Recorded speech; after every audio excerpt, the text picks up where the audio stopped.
السلام عليكم. اليوم إن شاء الله نسوي أكل للسحور اللي هي تتكون من اللحم المثروم والبيض والبصل وزيت، وعندنا ملح وكاري. هذا اللي تستخدمينهن. نحمسن هسه. أول شي نحضر التاول، حضرناها، نخليها شوية النار، نضيف الزيت 3 ملاعق 4 ملاعق زيت على مود نحمس شوية اللحم. طبعا هسه ضفنا الزيت، هسه نضيف اللحم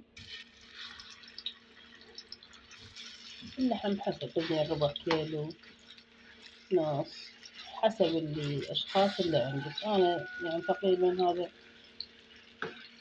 النص، هو ربع بس أقل الربع عندي لحم. هسه هذا نحمس اللحم، نضيف وياه البصل، بصل أخضر ثاني، أي نوعية بصل عادي ماكو إشكال.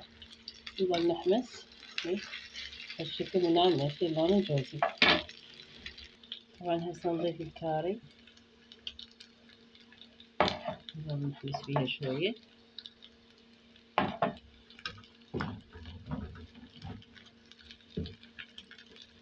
طبعا البيض هسه حطيت عليه ملح، بس راح اخفنه واضيفه على اللحم بهذا الشكل. نضيف البيض،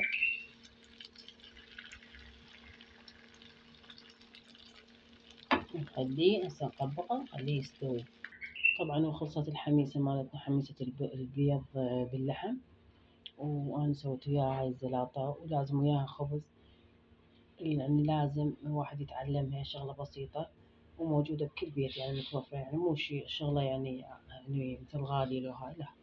عرقولي واشتركوا على قناتي، ورجاء لايكات، وألف عافية.